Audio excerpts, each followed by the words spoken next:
Haleluya, puji syukur kita panjatkan kehadirat Tuhan untuk semua berkat kemurahan Tuhan dalam setiap kehidupan kita. Di hari Minggu ini kita berjumpa lagi dalam ibadah agung. Marilah kita sama-sama mempersiapkan hati pikiran kita untuk datang beribadah kepada Tuhan. Kita bersyukur bahwa kita masih ada sampai saat ini. Kesehatan, kekuatan Tuhan selalu berikan buat kita semua. Dan baik sebelum kita masuk dalam ibadah, mari kita berdoa. Bapa di surga, kami bersyukur kepadamu, berterima kasih karena nafas hidup yang masih Engkau berikan bagi kehidupan kami.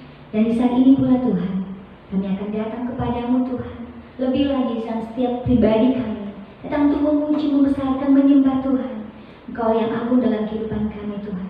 Bapa di surga, layakkan kami Tuhan untuk sama-sama beribadah di hari Minggu ini. Dalam nama Yesus kami bawa doa ini. Haleluya, haleluya, amin. Mari umat Tuhan, kita akan mengangkat pujian yang berkata, Arti Kehadiran-Mu.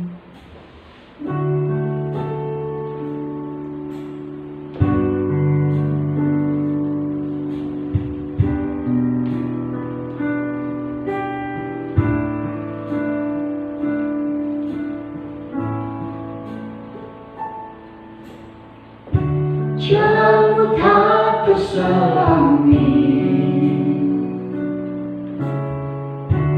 oleh setiap hati kami, namun satu hal ku percaya, ada rencana yang indah, tiada terduga kasih-Mu.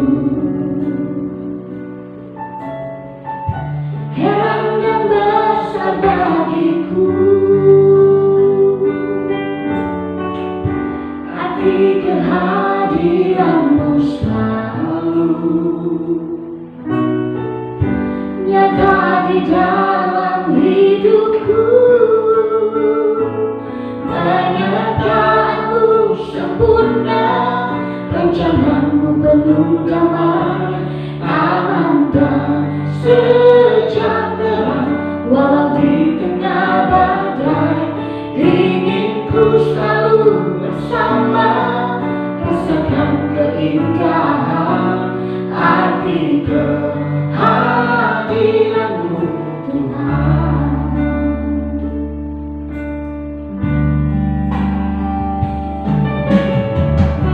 Jalan-Mu tak terselangi oleh setiap hati kami, namun satu hal ku percaya, ada rencana yang indah, tiada terduga kasih-Mu. Heran dan besar bagiku arti kehadiran-Mu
Shalom umat yang dikasihi oleh Tuhan Yesus Kristus dan yang diberkati.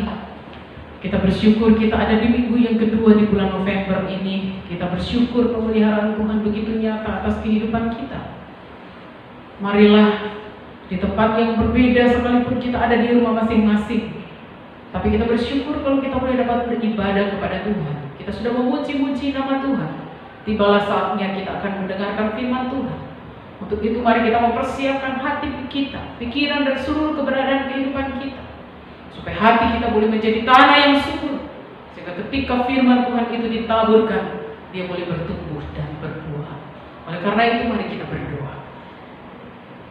Kami datang tunduk di hadapan hadirat-Mu ya Bapa, bersyukur, memuji, meninggikan dan mengagungkan Engkau Tuhan kami yang hidup, Tuhan kami yang hebat, Tuhan kami yang ajaib, Tuhan kami yang luar biasa, yang sudah menyatakan kuasa kasih pemeliharaan-Mu yang begitu ajaib dalam kehidupan kami.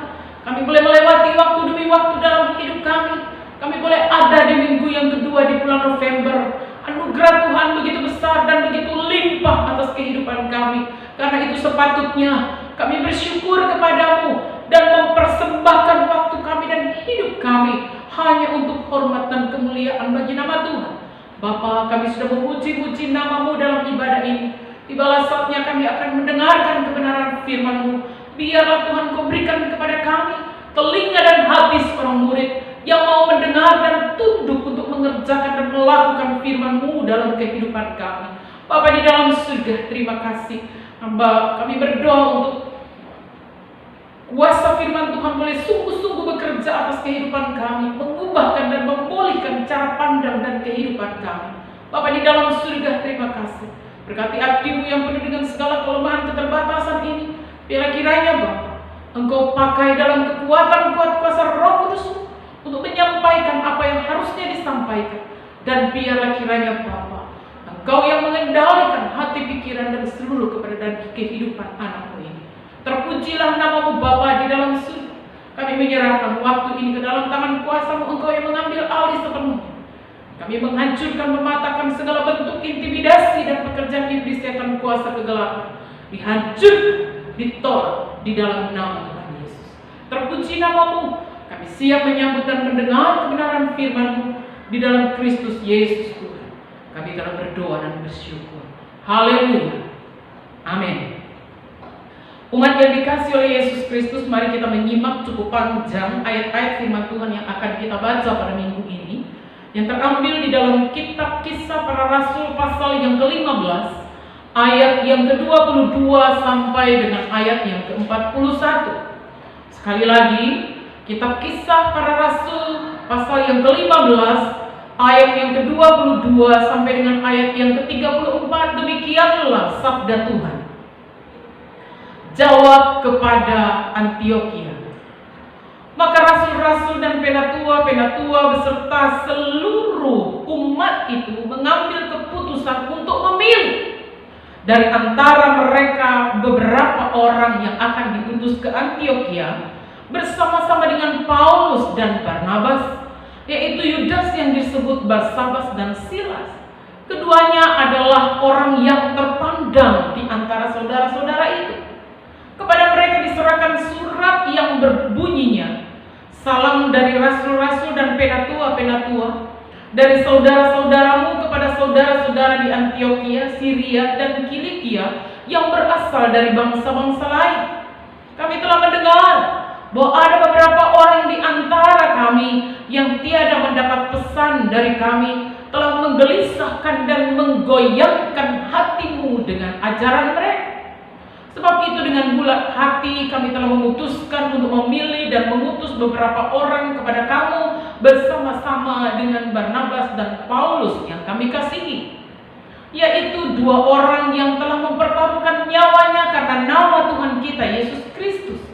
Maka kami telah mengutus Yudas dan Silas yang dengan lisan akan menyampaikan pesan tertulis ini juga kepada kamu.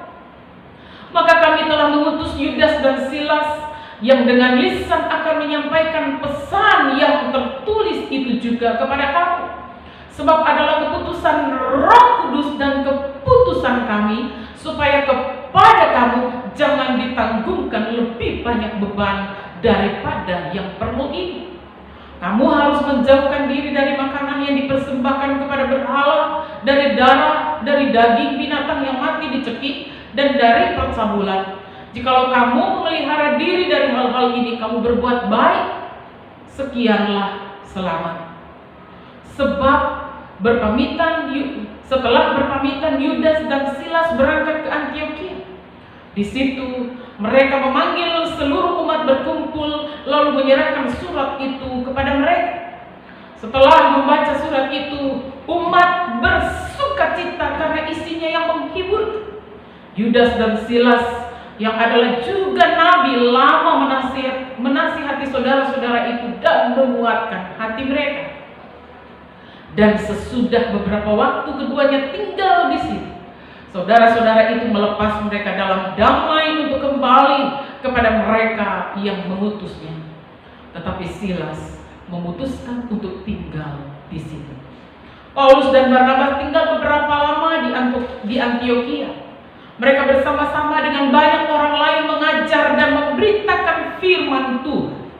Tetapi beberapa waktu kemudian berkatalah Paulus kepada Barnabas, baiklah kita kembali kepada saudara-saudara kita di setiap kota di mana kita telah memberitakan firman Tuhan untuk melihat bagaimana keadaan mereka.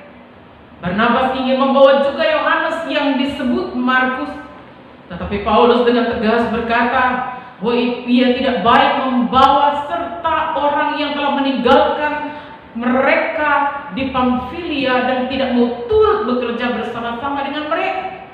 Hal itu menimbulkan perselisihan yang tajam sehingga mereka berpisah dan Barnabas membawa Markus juga sertanya berlayar ke Siprus.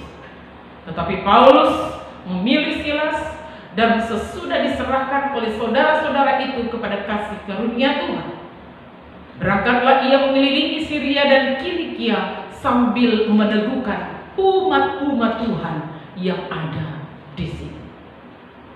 Umat yang dikasih oleh Yesus Kristus, di minggu yang kedua ini di bulan November, kita akan membahas tentang tema menghadirkan sukacita di tengah-tengah umat.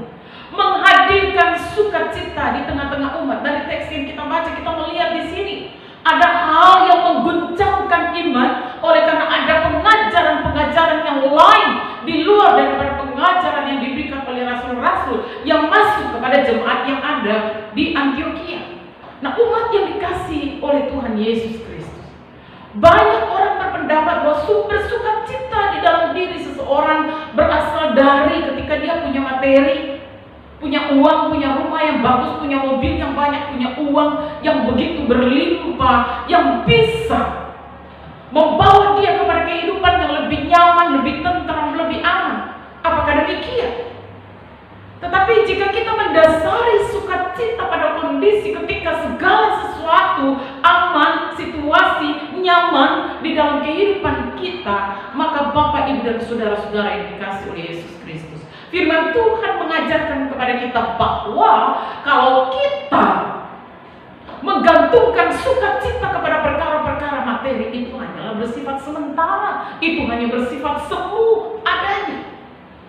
Bapak, Ibu, dan saudara-saudara yang dikasih oleh Tuhan Yesus Kristus, berbeda sekali jikalau kita menjadikan Tuhan sebagai sumber sukacita, di mana sukacita yang kita rasakan akan bersifat sukacita yang begitu luar biasa, permanen di dalam kehidupan kita, karena Roh Kudus yang ada di dalam hidup kita itu mengerjakan situasi yang dan keadaan apapun di dalam hidup kita. Dia mengerjakan satu sukacita yang berlimpah-limpah, yang akhirnya mendatangkan damai yang tidak dapat dibeli dengan uang, dengan harta yang banyak, dengan kenyamanan yang ada di tengah-tengah dunia ini.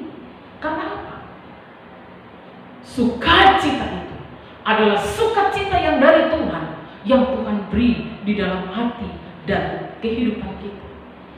Sukacita inilah yang dirasakan oleh Nabi Habakuk manakala dia menulis di dalam Habakuk pasal 3 ayat 17 sampai dengan ayat yang ke-18. Di sana dia katakan, sekalipun pohon ara tidak berbunga, pohon anggur tidak berbuah, hasil pohon zaitun mengecewakan, sekalipun ladang-ladang tidak menghasilkan bahan makanan, kambing domba terhalau dari kurungan, dan tidak ada lagi lembu sapi dalam kandang. Apa yang dia katakan? Namun aku akan bersorak-sorak di dalam Tuhan, beria-ria di dalam Tuhan yang menyelamatkan aku. Oh, Bapak Ibu dan Saudara yang dikasihi oleh Tuhan Yesus Kristus.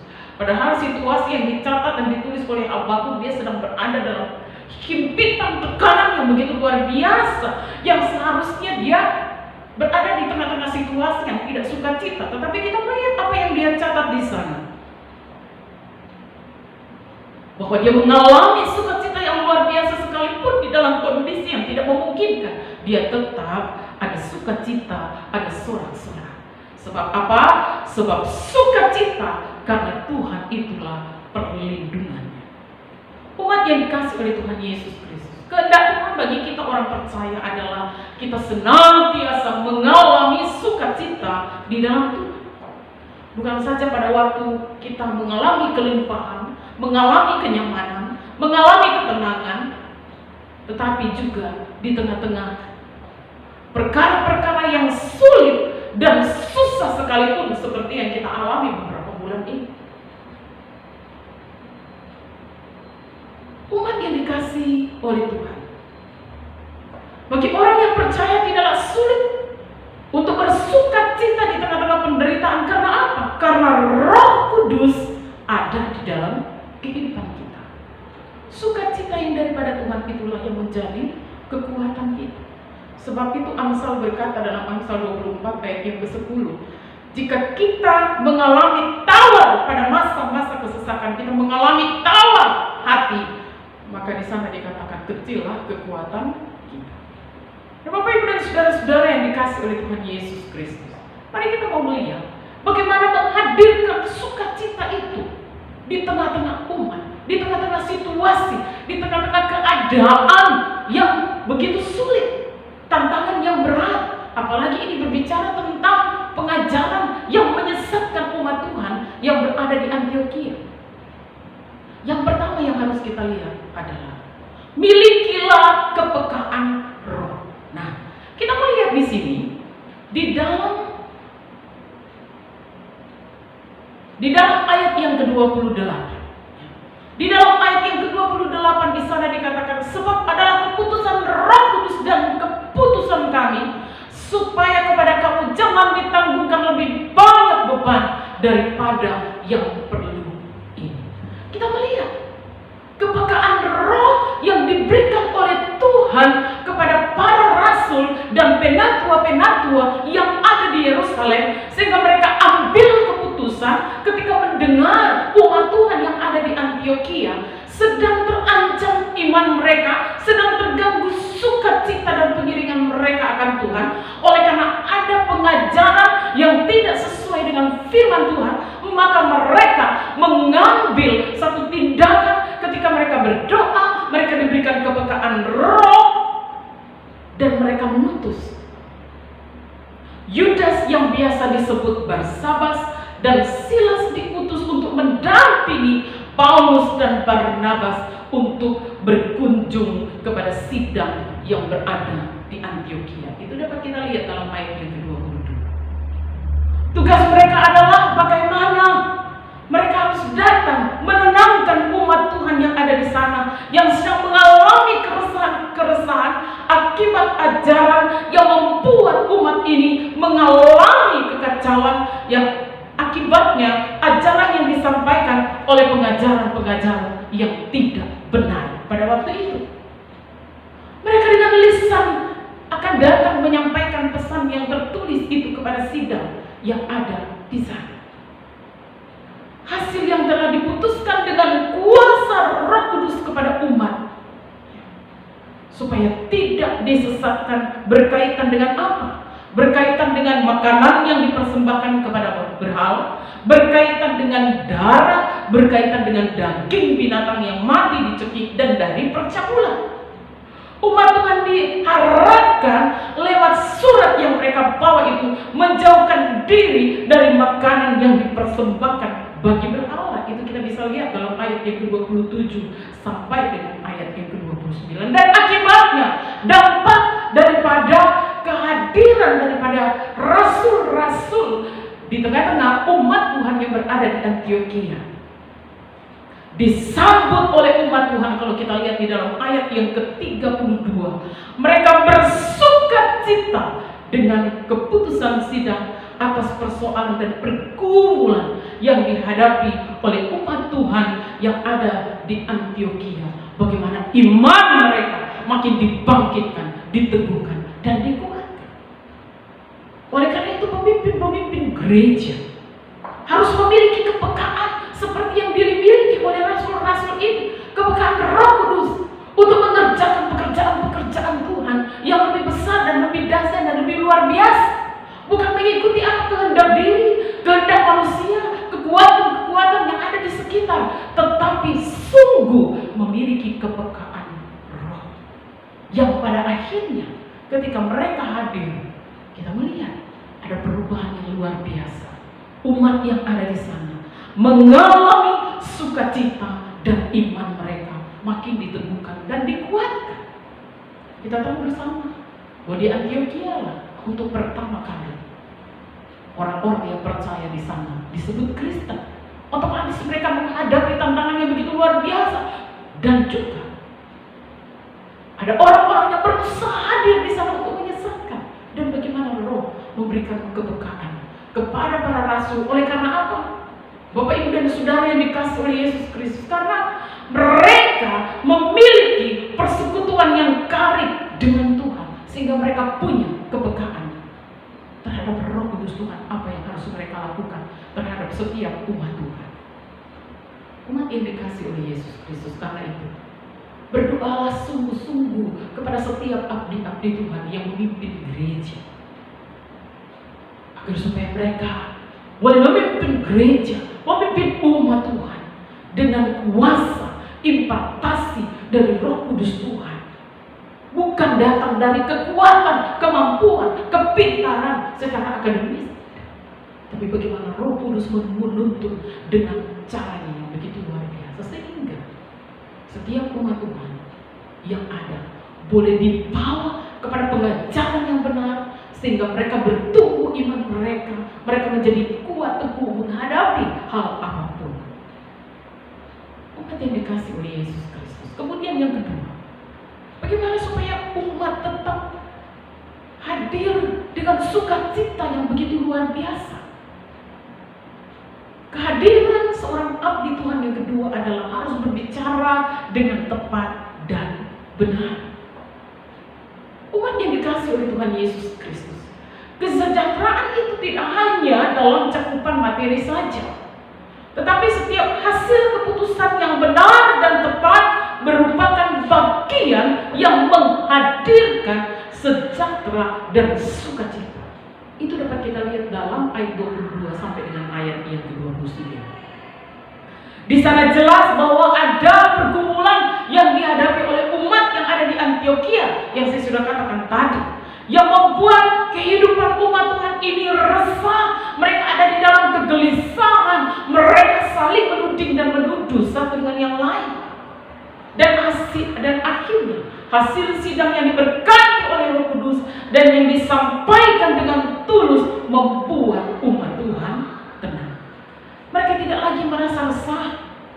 Keputusan yang disampaikan membuat umat menjadi sejahtera untuk menjalankan kehidupan keberimanan mereka kepada Tuhan yang satu-satunya mereka puji, mereka tinggikan, mereka muliakan. Oleh karena itu adalah hal yang paling penting adalah kita menjadi saluran berkat Tuhan melalui tiap perkataan yang benar dan keputusan yang tepat, yang semuanya ada di dalam terang kuasa Roh Kudus Tuhan. Saya percaya pasti mendatangkan damai sejahtera yang begitu luar biasa. Umat yang dikasihi oleh Tuhan Yesus Kristus, kehadiran kita di mana saja, kita harus membawa sukacita, membawa damai sejahtera, membawa berkat, membawa perubahan. Karena itu kita harus menjaga perkataan perkataan yang benar, perkataan yang tepat pada waktunya, perkataan yang memberikan peneguhan, yang memberikan kekuatan, bukan perkataan yang menjatuhkan, menjelekkan satu dengan yang lain. Karena itu mari kita minta kepada Tuhan supaya Roh Kudus memberikan kepada kita kepekaan tadi, roh, sehingga kita mampu berkata dengan tepat, dengan benar, sehingga setiap orang yang kita layani boleh mengalami damai sejahtera Tuhan, hidup di dalam pertumbuhan iman yang benar di hadapan Tuhan. Itulah tujuannya. Kemudian yang ketiga dan yang terakhir, supaya sukacita ada dan hadir di tengah-tengah umat Tuhan, apa yang harus dilakukan?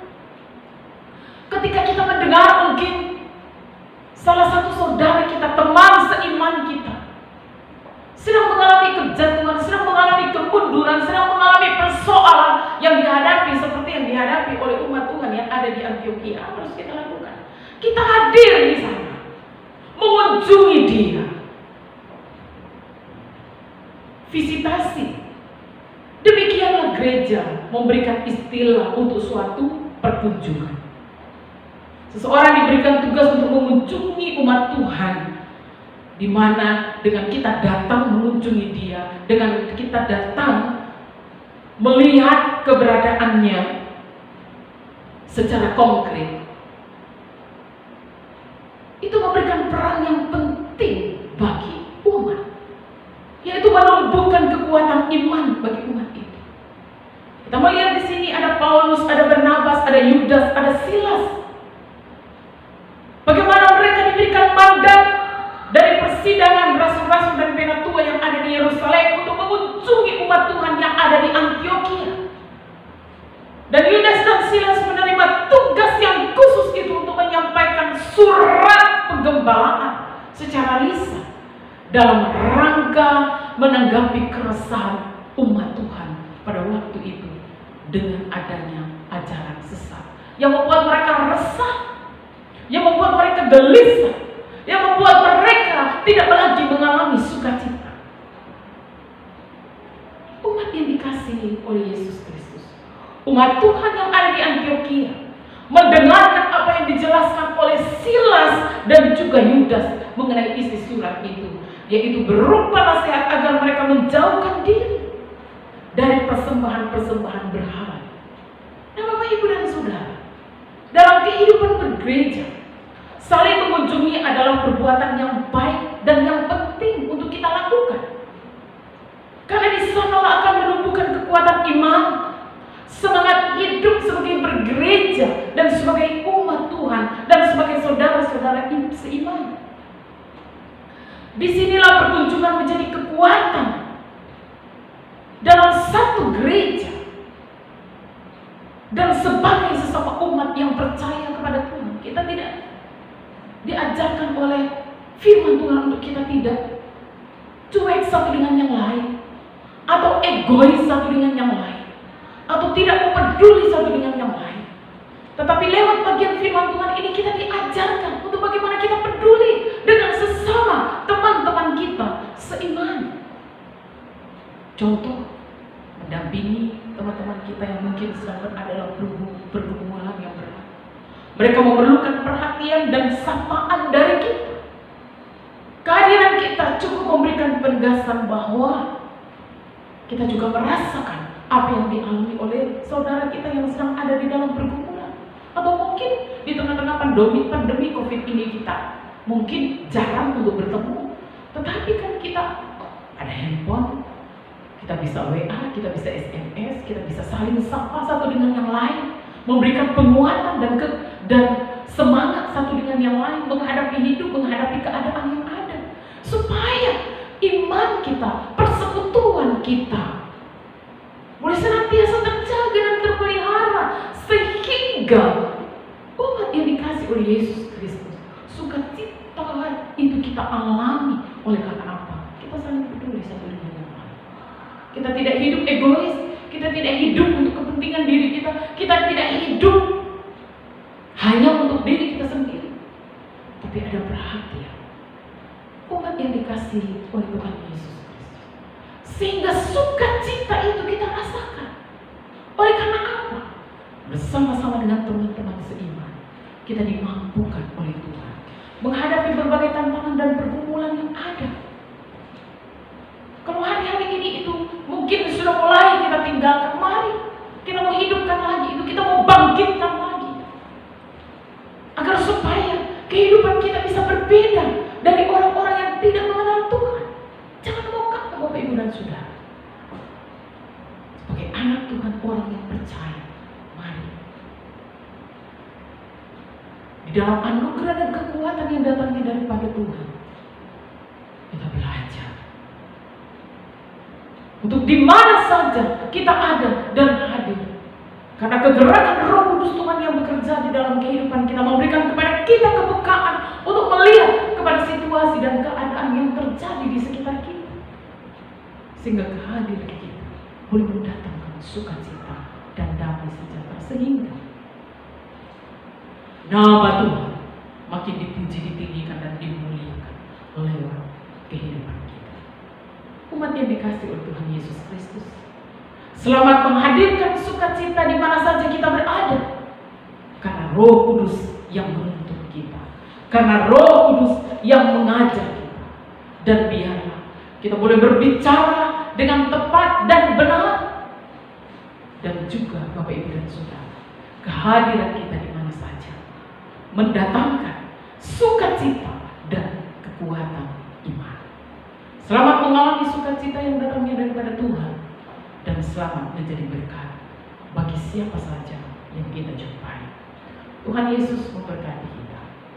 Mari kita berdoa mensyukuri kebenaran firman Tuhan ini.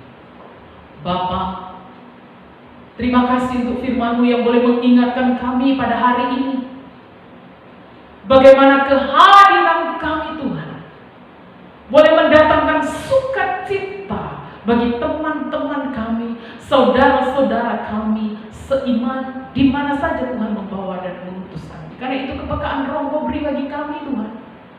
Sehingga kepekaan Roh Engkau beri bagi kami, kami sanggup dan mampu berbicara dengan tepat dan benar.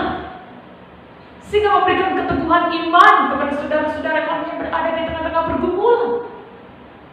Dan paling tidak juga Bapa, kami memberikan waktu kami untuk melihat dan mengunjungi keadaan mereka, supaya penuhlah sukacita itu Tuhan. Sehingga lewat hidup kami dan setiap orang yang Tuhan tempatkan dalam kehidupan kami, kami boleh mengalami sukacita yang datangnya daripada Tuhan, yang memberikan kekuatan dan perlindungan bagi kami. Terima kasih Tuhan untuk firman Tuhan ini yang kembali menasihati, menegur dan mengingatkan kami. Dan biarlah kami mau belajar hidup dari dalamnya Tuhan. Terima kasih Bapa. Anak-Mu ini memberkati setiap umat Tuhan di mana saja berada Tuhan, yang berada di rumah masing-masing, dalam ibadah, dalam hidup, dalam kegiatan mereka, diberkati oleh Tuhan. Di tengah-tengah situasi, kondisi, keadaan apapun mereka, kami percaya Tuhan ada beserta dengan mereka, memberikan topangan, kekuatan, kesehatan, kecukupan, dan berkat yang melimpah daripada Tuhan. Terima kasih. Terpuji-pujilah nama-Mu Bapa di dalam surga. Berkati bangsa dan negara kami di tengah-tengah situasi pandemi. Berkati untuk Sulawesi Utara dan mempersiapkan pilkada pada tanggal 9 Desember. Ya Tuhan, semuanya berjalan dengan aman, tenang, tentram, mendatangkan sukacita dan damai sejahtera. Tuhan, terima kasih. Berkati gereja GPI, Sinode, sampai kepada gereja-gereja lokal yang ada. Abdi-abdi Tuhan yang melayani di dalam nama Yesus dalam kuasa dan pengurapan-Mu Tuhan. Dan pakai menjadi saluran berkat Tuhan. Bukan untuk kepentingan diri sendiri, tetapi Tuhan demi kepentingan pelayanan dan pekerjaan. Bapa di dalam surga, terima kasih.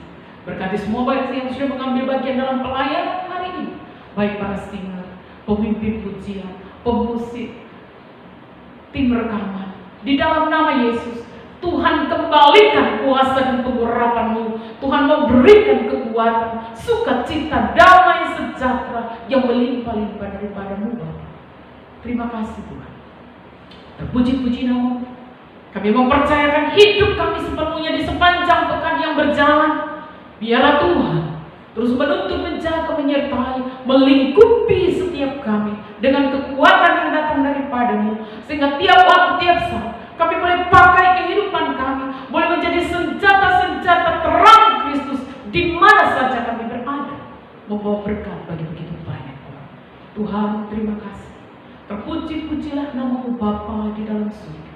Kami mau mengakhiri ibadah kami pada minggu ini, dan kami percaya setiap kami boleh diberkati ketika kami memberikan benar-benar waktu kami dengan sungguh-sungguh untuk bersekutu dengan Engkau. Terima kasih Bapa.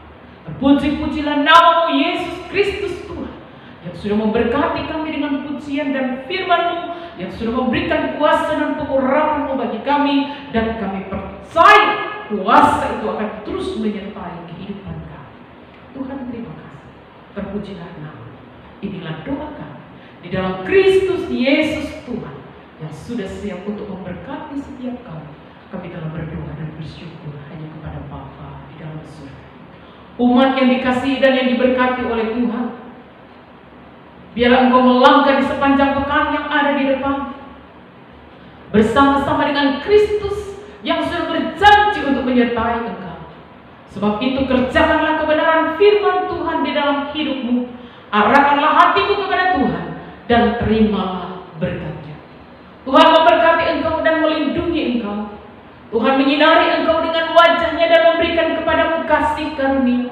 Tuhan menghadapkan wajah-Nya kepadamu dan memberikan engkau damai sejahtera yang kekal, yang melimpah-limpah, mulai hari ini dan sampai selama-lamanya. Haleluya. Amin. Umat yang dikasihi oleh Yesus Kristus, terima kasih sudah beribadah bersama dengan kami. Bertemu lagi dalam ibadah minggu depan secara online, dan biarlah kita makin diteguhkan dan dikuatkan, dan umat Tuhan biarlah tetap menjalani hari-hari dengan penuh sukacita. Tuhan Yesus memberkati kita semua.